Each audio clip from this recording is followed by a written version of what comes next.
Hello, this is the luckiest maths teacher in the world. Thank you for watching as we go through the first two index laws. We'll just quickly recap what we mean by index. So we're talking basically about powers. So if I have a number like 4 to the power of 3, of course, this number is called the base, the one that you're actually raising to the power, and the little number up here is the power or the index, hence the name index laws. So hopefully by now we know that 4 to the power of 3, it means you times this number by itself this many times. So 4 to the power of 3 is 4 times 4 times 4. 4 times itself 3 times. It doesn't mean 4 times 3, which is 12. People often make that mistake. So I have written it here, 4 to the power of 3 is index form because there's an index or a power. And 4 times 4 times 4, we call that expanded form. So what we're going to do today is we're going to look at some rules for when you're multiplying two things that have a power together and also when you're dividing them.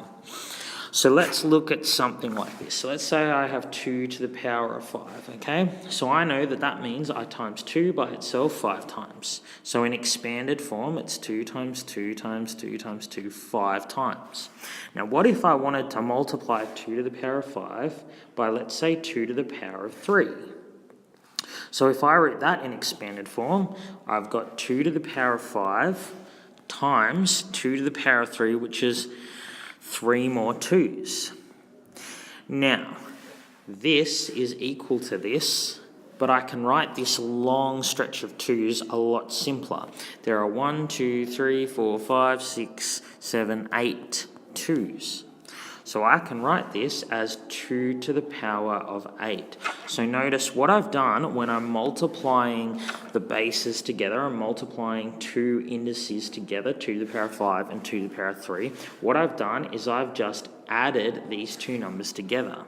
I've taken this many 2's here and I've added on this many 2's. So when you're multiplying bases together, you add the indices, and that's our first index law. So please pause and copy this down if you need it. So the general way to write the first index law, a to the power of b times by a to the power of c equals a to the power of b plus c. So what that says is when you multiply the same base, that have to be the same base, you add the indices. So examples. 3 to the power of 5 times 3 to the power of 11, same base, I just add the powers. 5 plus 11 is 16.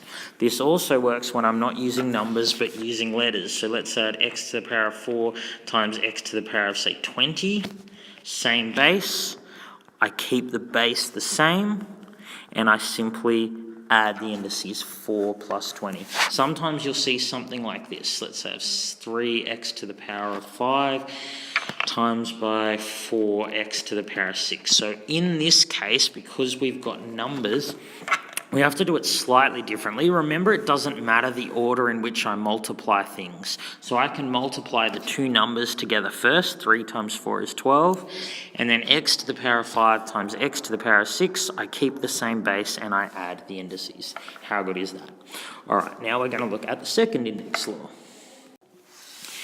So let's say, again, I have 2 to the power of 5. I know that in expanded form, that's 2 times itself 5 times. They mean exactly the same thing. So in this case, instead of multiplying by 2 to the power of 3, I divide by 2 to the power of 3. So I can write that as divided by 2 times 2 times 2. Because 2 to the power of 3 and 2 times 2 times 2 are the exact same thing. Now hopefully you remember that when you have fractions, you can cancel anything that's common on the top and the bottom as long as they're being multiplied. So we can just cross off 3 of the 2's on the top and the bottom.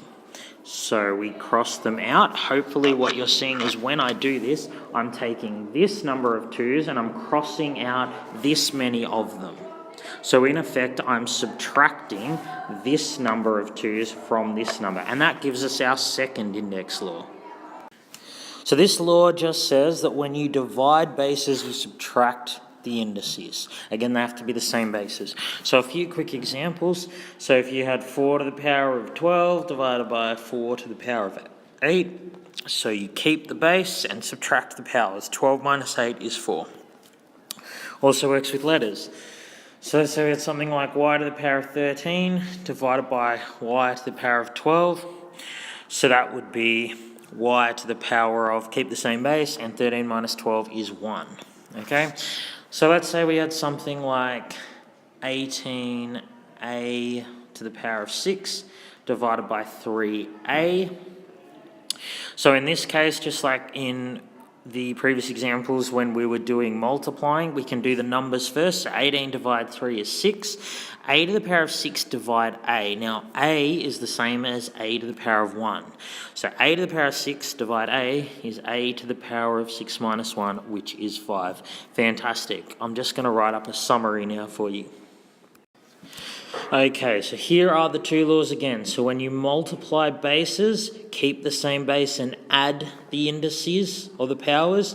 When you're dividing bases, keep the same base and subtract the powers or indices.